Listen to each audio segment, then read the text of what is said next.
Toma Kanyono joins her friends for a game of volleyball in the Nuba Mountain region of central Sudan. Although still only a teenager, Toma has already weathered a lifetime of adversity. For over a decade, relentless bombings, artillery shelling, and the hidden threat of landmines had plagued Toma and her countrymen. From the proud and majestic Dinka to the warm and gracious Nuba, the Sudanese are a people as diverse as the land they inhabit. But they all share a dark commonality, a past of persecution at the hands of a government with no regard for the lives of its own people.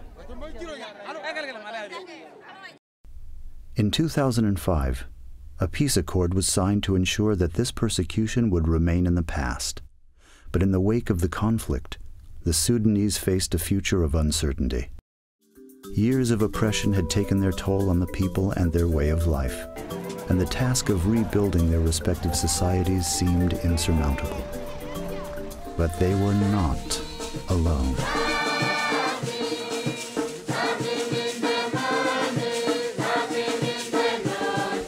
The Catholic Church, which had stood by them throughout their struggle, took up their cause yet again, spearheading the effort to bring them a quality of life surpassing that which they had known even before the outbreak of conflict.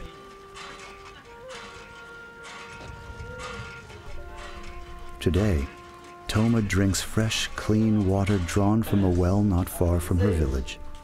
She attends school in a well-constructed classroom and is taught by capable and committed instructors. All this thanks to the tireless efforts of the Church, opening its arms to embrace not only Catholics, but all the people of Sudan.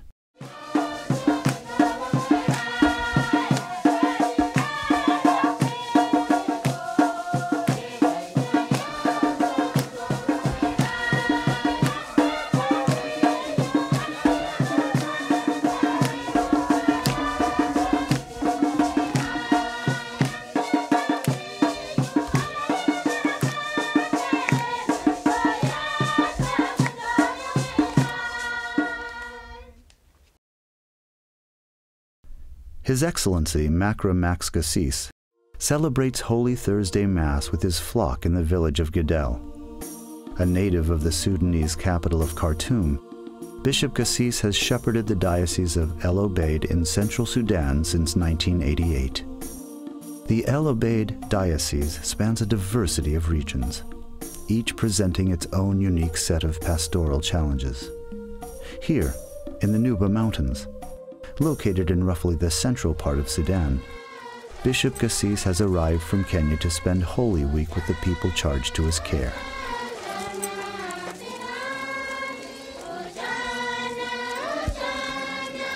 While here, the bishop will oversee the work of his priests and missionaries as they engage in efforts to bring people the fundamentals necessary for their spiritual and physical well-being. Every Christmas and Easter, the bishop returns to his flock in the Nuba Mountains, since persecution from the Islamic fundamentalist Khartoum government forced him to relocate his base of operations to Nairobi, where he still resides.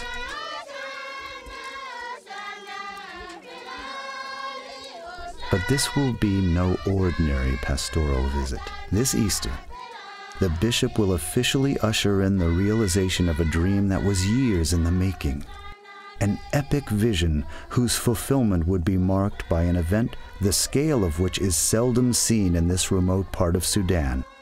The presentation of a gift to the people of the Nuba Mountains that is sure to transform the lives of every Nuba man, woman, and child who avail themselves of its bounty. Such a gift would have been impossible a few short years ago, when the Islamic fundamentalist government began persecuting the Sudanese people throughout southern and central Sudan.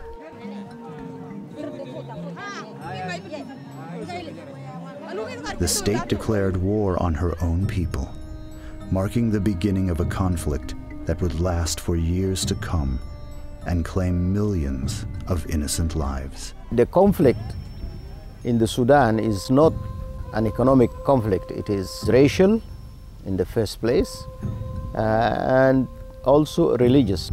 Khartoum is an Islamic government and the South rejected the imposition of Islamic Sharia on the Sudan.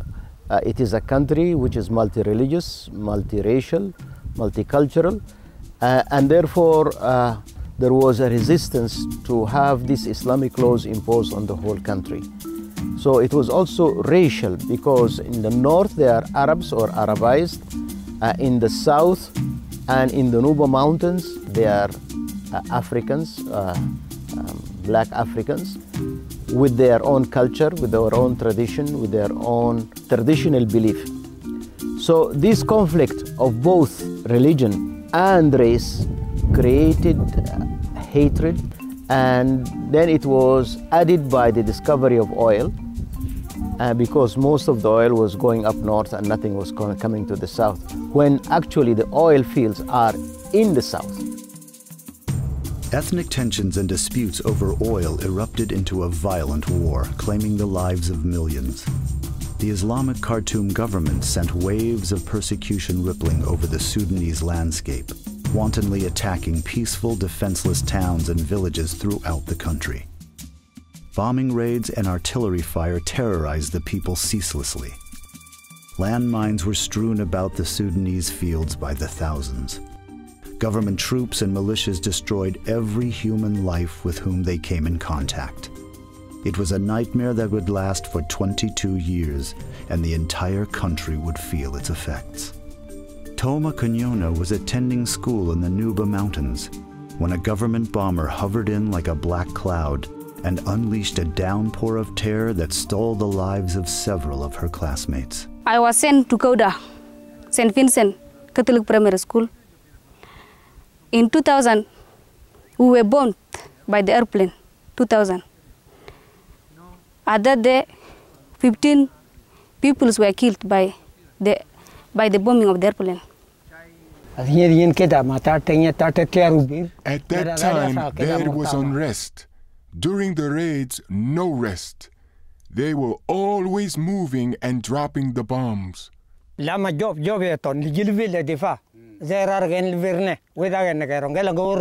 found out they had been attacked at the fort, and many soldiers had died. And then they came and reported to me that my son also died. I felt very sorry in my heart, very sorry in my heart. Everything in life is gone.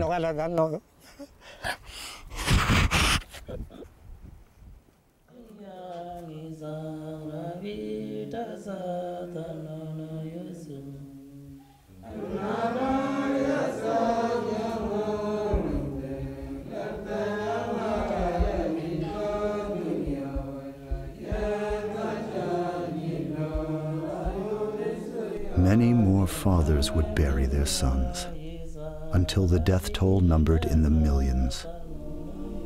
Through it all, the Catholic Church offered a light of hope to the people of the Nuba Mountains in their darkest hour.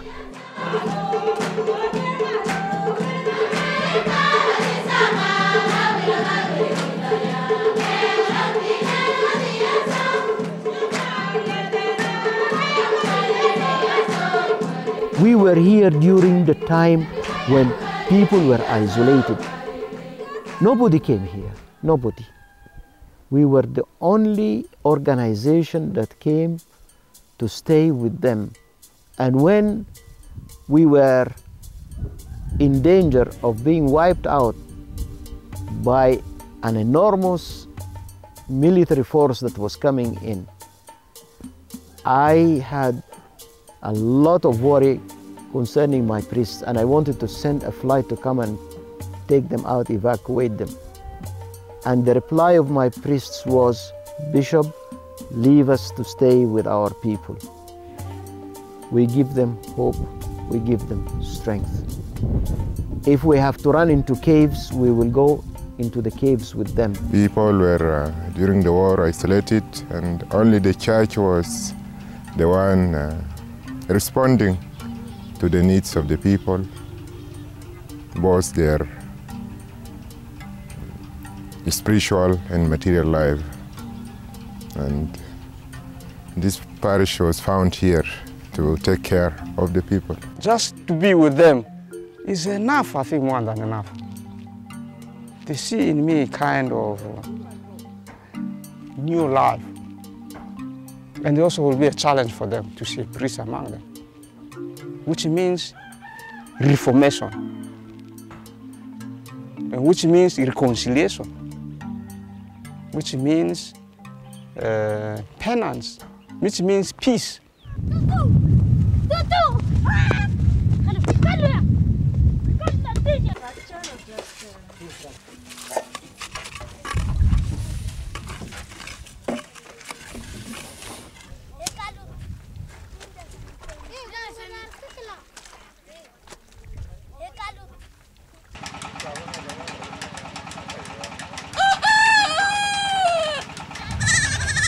Peace would eventually come to the Nuba Mountains and other regions of Sudan in 2005. The Khartoum regime and the Sudanese People's Liberation Movement eventually signed a peace agreement, bringing an end to the bloodshed and a collective prayer of thanksgiving to the lips of the people. The first thing you feel about this peace agreement is that no more aerial bombardment, no more artillery shelling, no more planting of mines on the roads. Secondly, the peace agreement also, it's creating a kind of unity among the people who were dispersed. Now, you know, you have families who have been away from each other, broken families, now they're coming back together. Take me as an example. I haven't seen my family for 17 years. Only 2 years ago, I managed to go home to visit my family and to pray over the grave of my parents and my brother. So it was a moving event for me. It had a special significance for me to go back to where I was born and to where I was educated. This is also a byproduct of peace. And with that peace came many such stories of people returning to the homes from which war had forced them into exile. But most did not return to their lives as they left them. The ravages of the conflict had left the world they once knew in ashes, and the road to reconstruction would be long and arduous. And many are coming back from the north to their homeland, but what are they going to find? Destruction. There is no infrastructure prepared for them. They live, now if you go to Bahr Ghazal, you see trucks and trucks bringing people, dumping them there under the trees, and they go away. As a shepherd, I am frustrated to see people be just dumped and left alone. We start giving them kits, plastic sheeting, kitchen utensils, mosquito nets, blankets, soap, just to get them settled. This is a real challenge for the church, how to resettle the returnees. People are flooding, coming back to find what? But at least here, as I see, people are starting to make small little shops, and they are bringing their own grinding mills with them to make their own flour. So there is a sense of growth, yes, but it's minimal. But no bombing, no soldiers running after people. This is already a blessing. So the government should see about the first thing, how to resettle these people. This is only the beginning. Now to rebuild a country that has been in war for so long, it is not easy. We have, you know, post-war trauma among the youth, even among the clergy. They suffer the trauma of war, and they need to be healed. And this is part also of the responsibility and of the mission of the church, healing. Though the main focus of the church in the Nuba Mountains has traditionally been on spiritual healing, this Easter celebration marked the establishment of an institution whereby the church would concentrate her efforts on healing of a physical nature.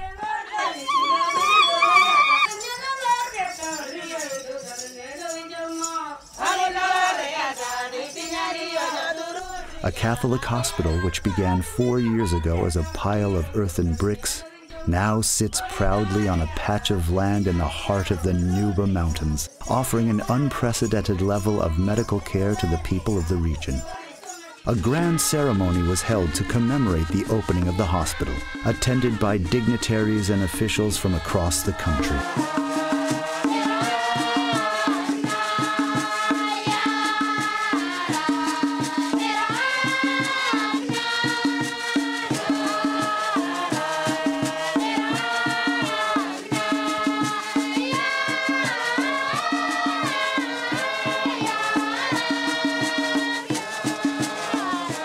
Bishop Gassis, who presided over the ribbon cutting, admits he initially approached the project with some trepidation.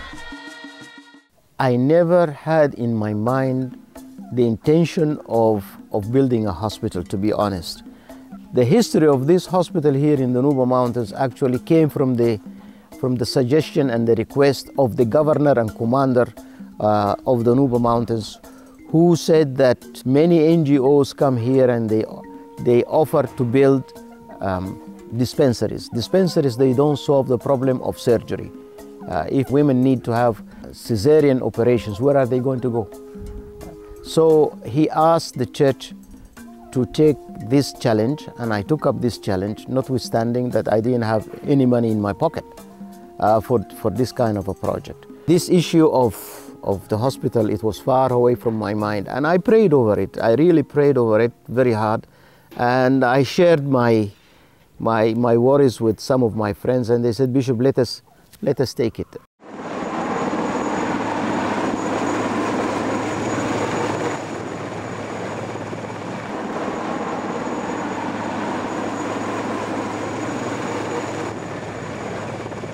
Most notable among the luminaries present at the hospital's inauguration was Bona Malwal, Sudanese Minister of Information and Culture, a trusted member of the President's cabinet and a personal friend of Bishop Gassis. His relationship to the bishop added a special significance to the proceedings and drew national attention from a host of media representatives. Bona Malwal, he is a famous political figure, but for me, Bona is a real brother, because when I was really suffering from cancer, he was the first person to be near my bed. We should not keep aloof from our Christian political leaders, because after all, they are also part and parcel of the church. So we cannot just say, because they are politicians, we have got to leave them alone. And that's why I think that the relationship between me and Bona is important, so as to also to share with him what we expect of a political leader like him. What he should do, what he should avoid, and this creates a better relationship and understanding. The governor who was here, Abdulaziz, or the commissioner, Sodi, who came here for the blessing of the hospital, it was a beautiful sharing, it's a beautiful cooperation, and that's why this area was developed, because of the mutual understanding and cooperation between the church leadership and the political leadership. With dignitaries in tow and the blessing of the government, the hospital's doors open to the public, bringing medical care to people who would otherwise have to travel hundreds of miles to obtain it. But a new hospital requires a competent staff. Dr. Tom Katena brought his years of experience in missionary hospitals in Africa to the Nuba Mountains, where he heads the staff for the new hospital. I first heard about this project, it's been almost 6 years ago. I understood there was an office for the Diocese in Nairobi. I contacted the office, we started talking, I started getting involved with the planning of the hospital. We have 2 doctors, myself and another American doctor are here. We have 5 expatriate staff from Kenya, a laboratory technician, a pharmacist, 1 operating room nurse, 1 general nurse midwife, and a nurse anesthetist. Those staff are in addition to the nurse matron, who's a Ugandan Kamboni sister, who will be the head nurse of the whole operation. In addition to the expatriates, we have 15 Nuba that have had a brief training course back in July, 6-week course in general nursing. So we hope to take those 15 and get them trained up to sort of a nurse aide level. I prepared a memorandum of understanding to be signed by the authorities. They have no obligation other than pay the salaries of the local personnel. They are not going to cover the salaries of the doctors or of the lab technician or the theater nurse or the pharmacist, but they are going to pay the normal nurses, and this is the minimum they can do. Secondly, they have got also to share with us the possibility of giving us medicines, because the Ministry of Health distributes medicines to the various areas. So we should be eligible to have also our share of medicines. So they should not put all the burden on us. We took the burden to build it. We took the burden to staff it. We took the burden to furnish it. So we are asking them to cover the local salaries and to supply us with our share of medicines. In addition to an adequate supply of medicine, a staff well versed in the range of ailments common to this region of the world is crucial for the success of the hospital. Dr. Katena and staff are prepared for the specific needs of the people in their care. Like in most isolated areas, you have a problem with maternal child health. Maternal mortality is high here. Infant mortality is high. The other area on the medical side would be the common killers in this area, which would be malaria, gastrointestinal disease, and respiratory illnesses. On the surgical side, it'll be hernias, wound infections, intestinal obstructions. So I have sort of a rough idea what the general outlay is going to be. For them, there's going to be a period of discovery also in terms of what can we offer. They've gone, maybe 10 years with any exposure to Western medicine through some of these clinics. They've had probably 1,000 years of what they call the kujur, who's the traditional doctors here. So I think initially it's going to be a period of discovery for them, what we can offer them, and I hope that they will come to see what benefits we can offer. I hope that we can really make an impact for people in the area, both in public health and sort of primary health care, but also in an area of maternal mortality and in surgical problems. It's really the first of its kind in terms of a large-scale operation in this area. A first, not only in the quality of care, but in the quality of the facilities as well. This is the first building of its kind, really, in Nuba Mountains. In terms of the modernity of the structure, the fact that you have full solar power throughout the hospital. We have a very powerful 25 kilovolt generator. Modern surgical equipment, a lot of it's new. We have new wards. This is a structure which has not been seen before in Nuba Mountains. We'll have 2 bore wells which have been drilled, and they're functioning very well. One is a solar pump. So the way it works is the bore well is drilled. Solar pump pumps water up to a big storage tank above, and then by gravity feed, that feeds the water down and supplies all the outlets in the hospital with water. Out in the back is a generator, which I've mentioned before, which will only need periodic cases. So we're doing sterilization, we'll need generator. The sterilizer requires a lot of power, so we need for that. We'll need it for some of the bigger lights and the heavier equipment that we'll be using in the theater. A cursory tour of the hospital would show that it is equipped to handle all the medical needs of the people. And it is estimated that the number of people who will make use of it reaches into the hundreds of thousands. Bishop Gassis believes that he has chosen an optimum location to serve them all. The people here are not accustomed to have a conglomeration of villages together. They are scattered on the mountains. So by building this hospital in this area, I think we are going to be overloaded with patients coming to our hospital. So I think it is the ideal spot to get the people here rather than see them run to remote hospitals, and by the time they reach the hospital, the patient is already dead. So I think this is a strategic point for us. This is an area which is still in a post-war situation, and you've got a population of who knows what, but perhaps 300,000 people who have virtually no access to advanced health care. You've had some smaller clinics running and a smaller hospital running in the area, which is about an hour from here. And that's been it for the past 10, 15 years. So this is the first major hospital for all of Nuba Mountains area. People will come, I'm sure they will come from as far as Ulubayt to this hospital. If people know that this is an efficient hospital with good doctors and good nursing, they will come to our hospital rather than go to government hospitals. And government hospitals are lacking one vital thing that sets this hospital apart. While other hospitals may treat only the body, this one is also committed to the health of the soul. The church is under the auspices of the Diocese of El Obeid, so it's thoroughly a mission hospital. It's part of the evangelization process in the Nuba Mountains. It's part of the charism of the church, is providing health care for the people. We hope that through our service we can show the love of Christ to the people here. Just one other way of evangelizing, not in so much of an overt way, but hopefully through the care and compassion and work we do here, we can show some of that to the people. But it's thoroughly a church hospital. It's owned by the diocese, run by the diocese, and diocese is responsible for the maintenance and upkeep of the hospital. This is a Catholic hospital. There will be no way that we, immoral medical practices taking place in our hospital. No abortion, no sterilization of women, nothing of this.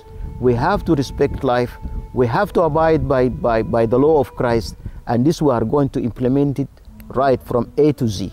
And hospital is very important. Also, it's not only looking in one area. It's also a way of evangelization for us. When the first missionaries came, they used also hospital for evangelization. And schools, I still remember my history. They were evangelizing people through the hospitals, through the schools. And this is the importance of this hospital. The hospital marks a beginning of a new era in the Nuba Mountains. An era that was ushered in by the continuing efforts of the Church in all the areas of her ministry. But none of these things are possible without first establishing clean, convenient sources of water.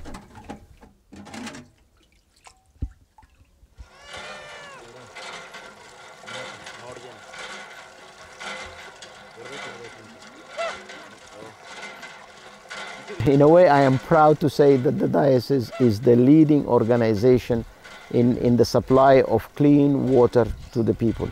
We have drilled so far about 250 wells between the areas of Nuba Mountains and northern Bahr Ghazal. And as everybody knows, water is life. So before doing anything, we thought that wells is the priority for the communities and for my personnel. Here when we came in the beginning, there was no water pump.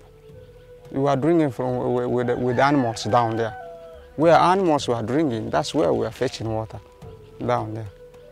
But with the time, we changed. God helped us, we were able to have water pump. And it was drilled here, and we are taking clean water. And we keep telling the people, now there should be no need for you to fall sick because of brackish water.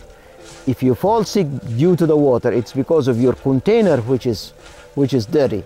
Not the water is dirty. The water from the well is clean. It's the container. When the container is dirty, then they will fall sick.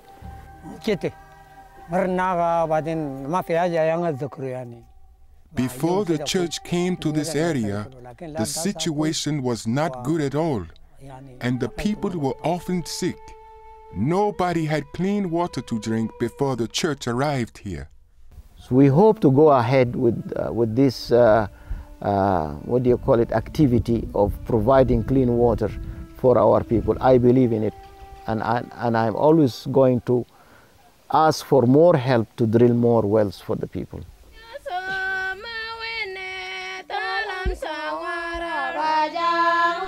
Nourishing the people and attending to their medical needs are two important ways in which the Church has striven to serve the people of the Nuba Mountains. But what of their formation? A society's health is not so dependent upon the physical health of its constituent members as it is their mental and spiritual health. To that end, Bishop Gassis has made a strong emphasis on education, a cornerstone of his efforts throughout his diocese. We took as a priority, besides the water, clean water, water sanitation, we took the education as a priority. There is no development without education. So we try to establish schools wherever we have parishes or we have chapels. So we have, for example, in Lumun we have a primary school, we have a primary school in Karga, we have a primary school in Kauda, we have a primary school in Gidel, and then we started with a secondary school for all of them. The new school is good because the school is built nicely. They built for us dormitory. There is a change, and I am enjoying my studies. The compound is very wide, and there is teachers from outside, and we are receiving good lessons, and they are helping us in some terms the school fees. And there is also bathing shelters. There is enough bathing shelters, and latrines also for girls and for boys. Also dormitory latrines are also there, and the hygiene is going on well. This secondary school, it is the best so far in the whole of the Nuba Mountains here. It was built through the help of generous benefactors. We still have to find ways and means to build the lab, because it's a secondary school, and prepare the various, sports facilities for the students, because I believe in sports as part of the formation of youth. In all the parishes now we have schools. Even in some of the chapels we have established schools. We have over 1,000 students. Our schools are always co-ed, boys and girls. They grow up together, they live together, they share life together. The church has really helped. In extent, they have brought the big hospital and the schools. They have built good compound for the teachers, and the school is very nice. And there is also dormitory for girls, and we are proud of that. I don't believe in education, period. I believe in education and formation, because the worst type of people in the world are those who have academic degrees, but morally they have no moral principles. After so many years of war, people are accustomed to take everything by force. People are not accustomed to share with each other. So this is one of the biggest challenges we are meeting now. We are forming the future of the Sudan, but not only from the academic point of view, but also from the moral and spiritual point of view.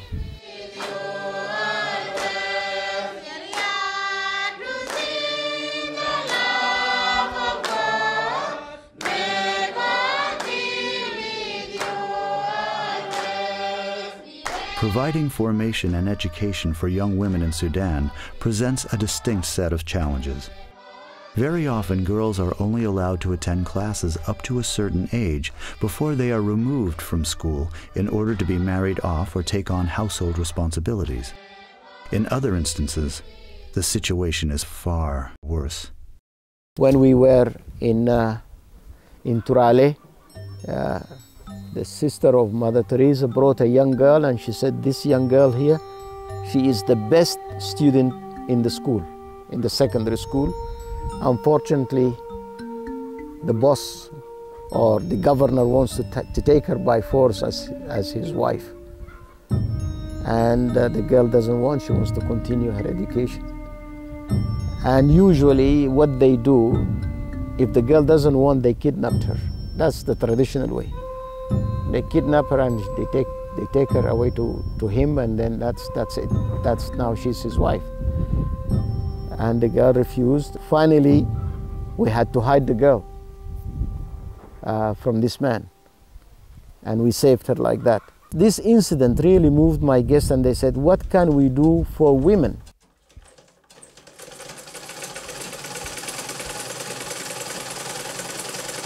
I hope we will try to find either something for women, either making mats, with leaves, palm leaves, or baskets, or pottery, or I don't know, poultry farm, to be done by women to sustain their families, because there are so many young widows.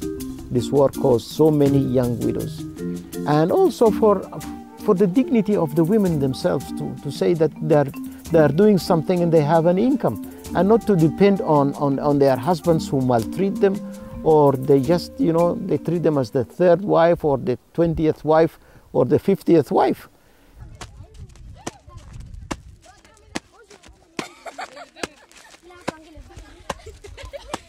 This tradition where young girls are kept, they are kept by their families to look after their younger brothers and sisters, so they become like, I don't know, babysitters.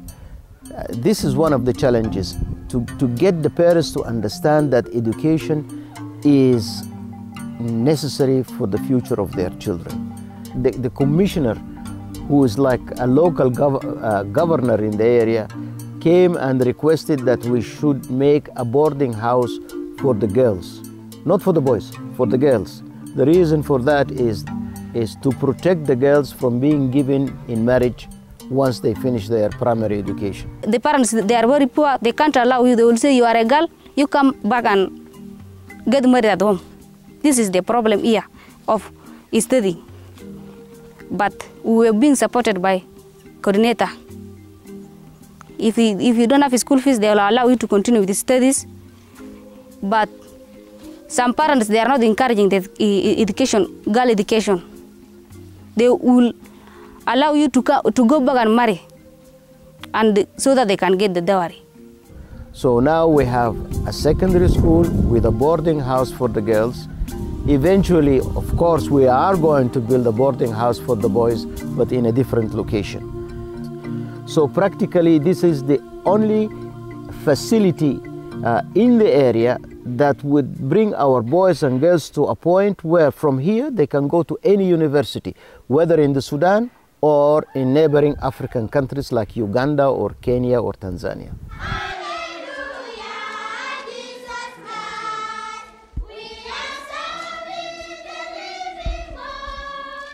The most important factor in providing the Nuba children with a quality education is the acquisition and training of capable teachers.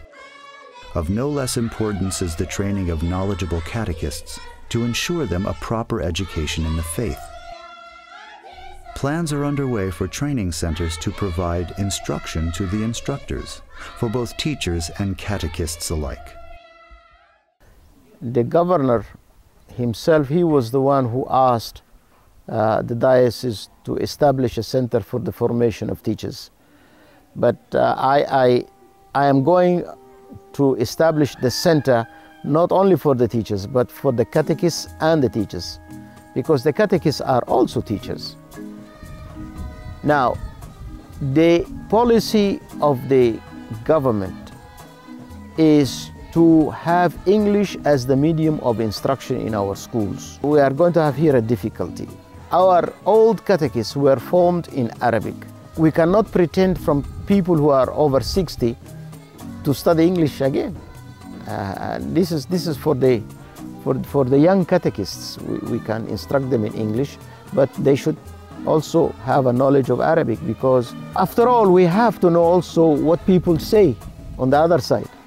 So I believe that English, yes, is essential, and Arabic is essential. So they should be bilingual, the catechists.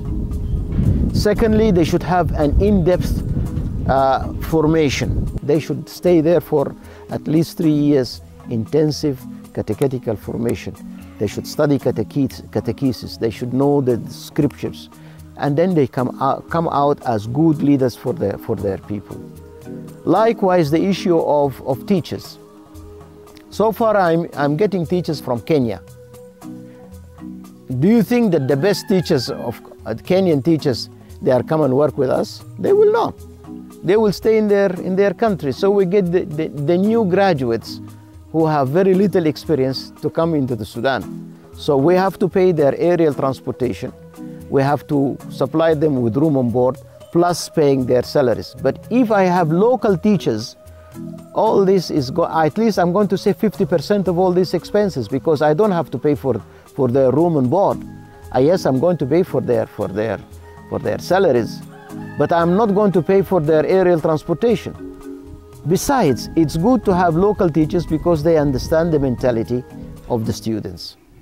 So that's why I think that this Catechist and Teachers Training Center is vital for the diocese as much as it is vital for the country.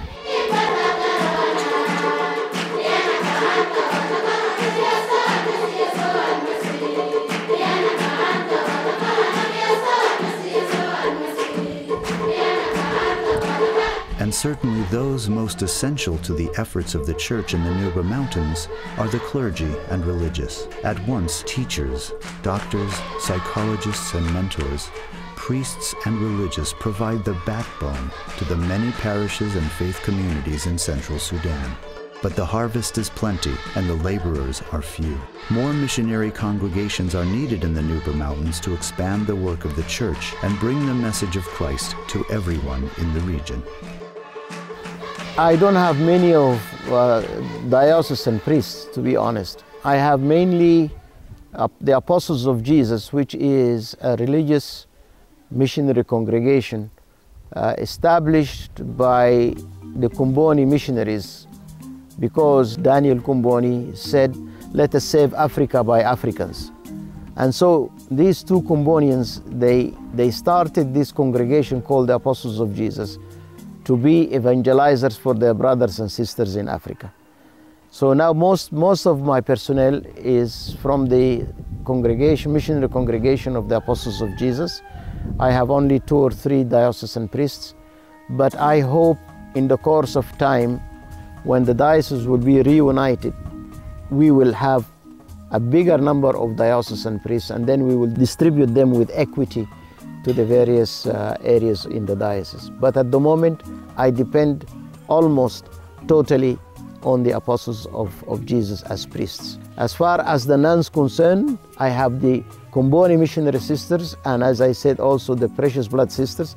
And in northern Bahr al-Ghazal, we have the missionaries of charity, also who are known as the Sisters of Mother Teresa. Hopefully, I will be getting a congregation called the Franciscan Hospitalier Nuns of the Immaculate Conception, which were established in Portugal in the 19th century, and this will be specifically for the hospital in Turale among the Dinkas. So these are so far the personnel I am working with, but I hope to tour around the world and try to beg for more personnel. My problem, and I insist, is that we don't get support from the missionary congregations to supply us with the personnel. And this is crippling our growth. And if we don't save our people now, I don't know when we can. We will lose them for good. But I see the need is great. And we are not so many, unfortunately, to do this work, to help them spiritually.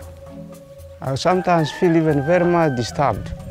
When this one chapel is in need of me, another one is in need of me, another one is in need of me. If I only can be in 4 places, I think it will be better. But unfortunately, I cannot divide myself into 4. More than the money, I need the personnel. Yes, I need the funds to build more schools, to build more chapels, to sustain our schools and all this. But above all, I need personnel to open more parishes. We need shepherds.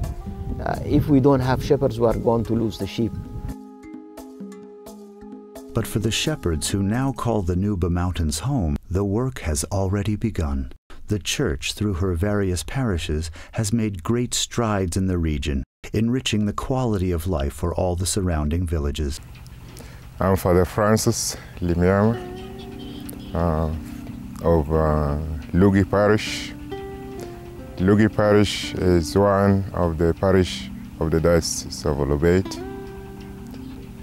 We start this place exactly something like 2 years ago, because we have another mission which is on the top of the mountain, and it is difficult to operate on the top of the mountain. We try to do the little structures you are seeing around. It came up just within 2 years. So we hope that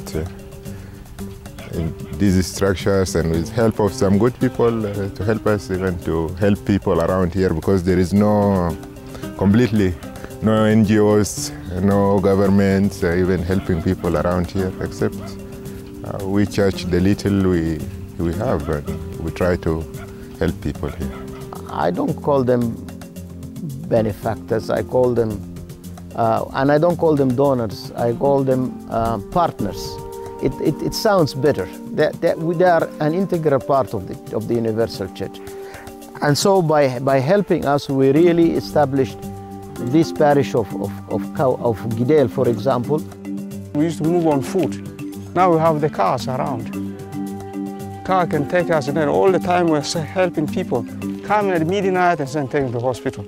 Someone falls sick and comes, knocking the gate. And you have to get up and take these people. And it is, for me, it's a great progress. And it also reminds me of my pastoral care of the sick.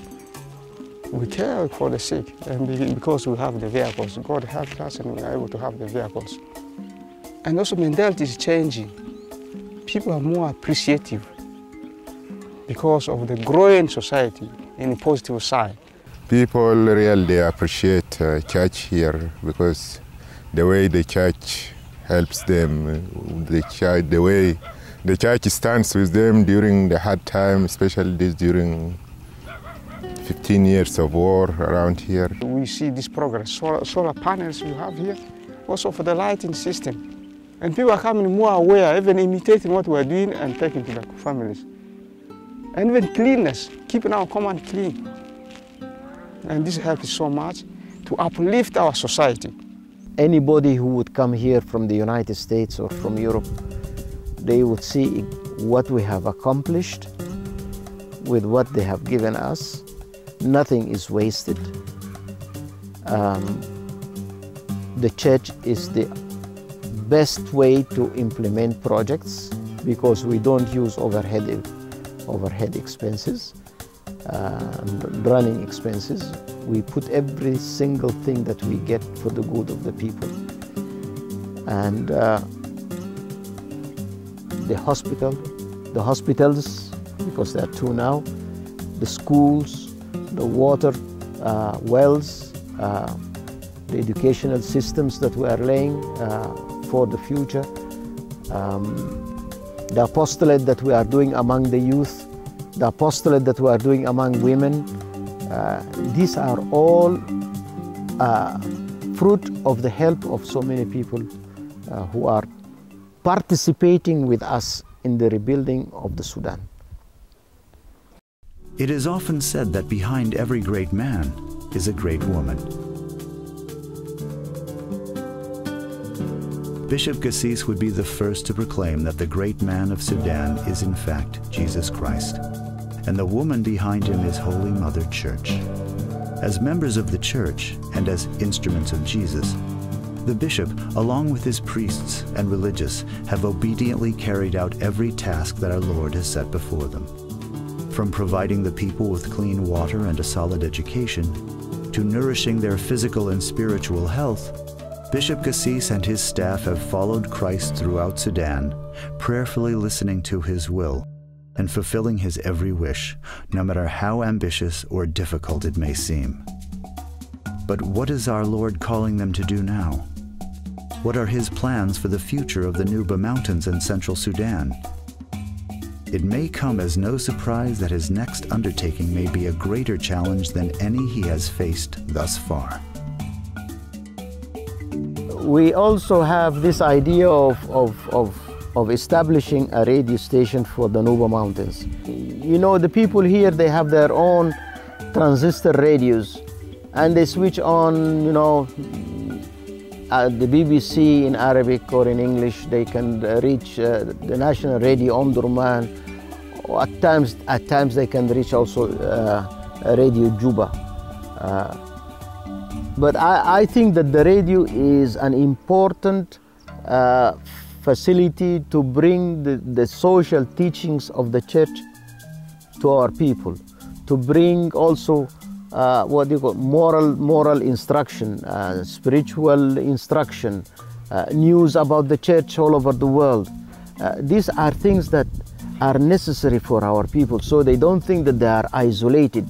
They are an integral part of the church, of the universal church.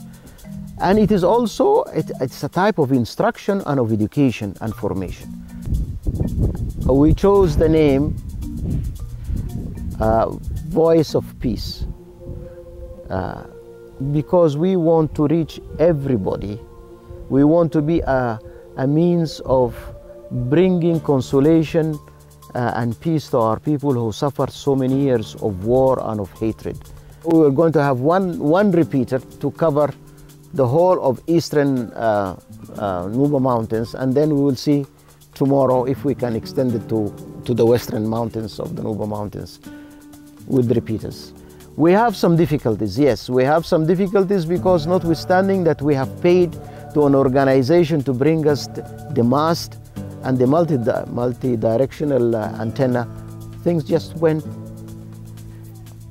lost. It's gone lost. We don't know where they are. They say they came through Uganda, they came through Ye, and we don't know where they are. So the best way is just to forget about these things, and we buy a new one in Kenya and we carry on our project. We hope that this radio will function by the end of this year, or at the beginning of next year. We will inaugurate it if things go all right.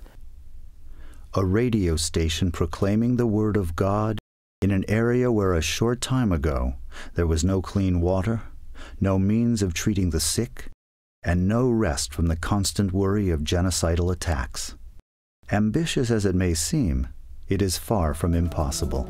All things are possible with God. And as much as the bishop will admit that he is but an instrument of the Lord, he is no less grateful to the many other instruments of God who have donated their time and money throughout the years. I want really to express my gratitude to all our partners and those who helped us. I don't have silver or gold to give them, but I assure them that we give them our gratitude by prayers for them, to be near them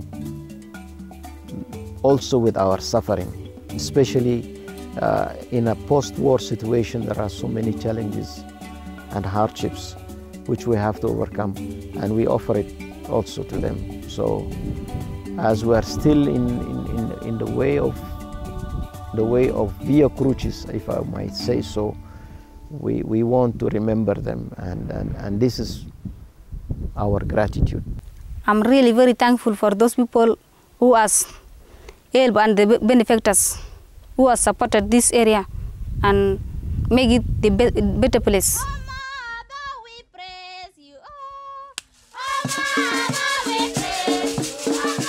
I hope a blessing from God to bless them and to continue with the same spirit. The sun is setting on this year's Easter celebration. During his visit, Bishop Gassis has presided over many masses, overseen the progress of various construction efforts, opened a new hospital, and even reunited with an old friend. He leaves his people for now, but he doesn't leave them as they were.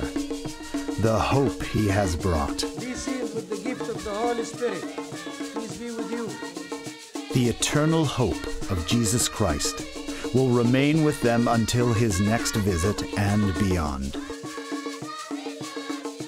Hope is part of my life. If I have hope, I believe in God. God exists. We hope and we trust in God.